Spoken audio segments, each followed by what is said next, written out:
I'm making this video based on Taylor Swift's recent transition to advocating for no longer needing as much of the latest technology and having just less of it in general. And I'm just making this kind of as a response to all that because on one hand I do agree with him, but on the other hand I disagree with him, so let's get into it. I agree with him in some sense because once you purchase the latest technology, for example, with me and my iPhone 14 Pro, it should last and remain most of excitement for a little while. And if you don't need a certain piece of technology, as he says, like his case with his 2018 iPad Pro, then you shouldn't have to have it. You should just get rid of it. Unless you're like me and you collect a lot of Apple products, but otherwise, if you just use Apple products for daily use, you should just get rid of it. But like I bought my iPhone 14 Pro back in November because I didn't just want to have the latest iPhone, but I wanted to have a good iPhone that would last me for quite a while. As my previous iPhone 11 Pro Max only had it as my main phone for 11 months. And my iPhone 8 Plus before that, I only had my main phone for a year and 9 months. And then my 5S before that, I had for 7 months. And then my 5C before that, I had for 4 months. So yeah, I definitely wanted to have a phone that could last me a little longer. And so far my iPhone 14 Pro, even his battery is holding up great. So I don't have any complaints there. But I do disagree with him in some sense because you should still buy the latest and greatest technology. You shouldn't just go out and buy an iPhone 11, for example, just to use your daily iPhone, because that's just not practical. So an iPhone 11, as I use in my example, is still a good phone, a decent phone now. It's still not going to be a decent phone for very long, since it's already in the second oldest support generation of iPhone. And as we've seen with Apple's more recent trends with the iPhone 5S and 6 and 6S and 7, if you have the oldest two generations of the support iPhone, you're in pretty big jeopardy.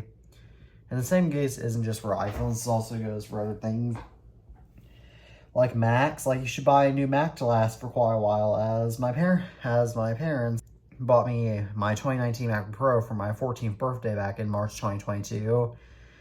It was still a decent computer then, though now it's just lagging so much to the point where I can't even edit my podcast with it. And it's just lagging and overheating so much to the point where I'm going to be upgrading, but if I can get the money, but that's just too annoying. But it was a great laptop then, but now it isn't. But if my parents decided to get me a 2021 MacBook Pro instead, which yes, I know that's a lot of money. Don't judge me for being a whiny kid. I know there's a lot of kids that have a lot less than that. Try to have a good, reliable computer that I could have for many more years to come. So yeah, it just goes to show you how buying the latest technology helps you in the long run. And I disagree with him in one sense because he recently stopped wearing his Apple Watch because he's curious about whether he can live without it or not.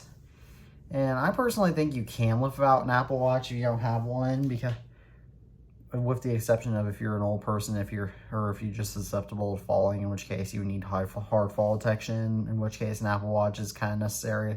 It's pretty necessary, but otherwise, you really don't need an Apple Watch because you can buy any old watch to do the same thing. And most people just keep their phones on them all the time anyway, so they don't even need a watch. And I even went the first almost 13 years of my life without wearing a watch consistently. Though, yeah, you don't fully need an Apple Watch, but I think that they do help with smartphone addiction, since you can always be in the know now for notifications, so you can always be more aware. And even like with me, for example, when I'm at school, you can just put your Apple Watch in Do Not Disturb mode if you want to, so that way you don't have to worry about notifications bothering you and disconnecting you from your real life, or in this case, from my schoolwork. Though I do have a compromise some of this that I just like to share with you about my just general rules of thumb in terms of upgrading. And for iPhones and iPads, my general rule of thumb is every 3 years, because I upgraded from my iPad 3 to my iPad Air 1 which I used my iPad 3 from March 2014 until December 2016.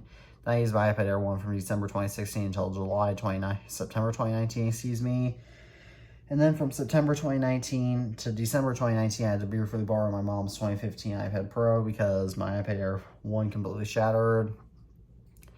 And then after that, I used my iPad 7th generation from December 2019 until April 2022, or May 2022, excuse me, that one was more of a lemon. And the same went with my iPad Air 5. And now I've been using my iPad Air 5, which I used to read the scripts of this video, since May 2022. And so it's been about 3 years, as that's generally when iPads start wearing down.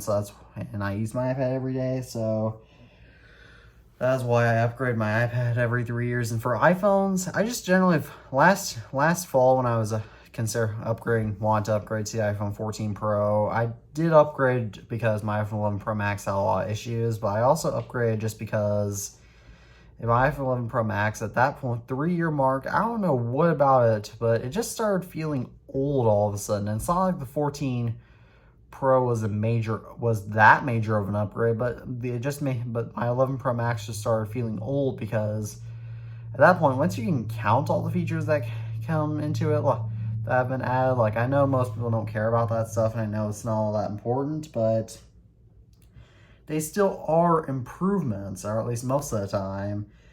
I'm looking at you. I'm looking at the camera bump, Apple. But most of the time it's just but it's still a lot of improvements. You just begin to somehow realize the 3-year mark, because when I got my iPhone 11 Pro Max back in December 2021, I was pretty content with it, and I thought it was a perfect premium phone in some sense. Like, I actually felt like I was using a modern flagship phone, but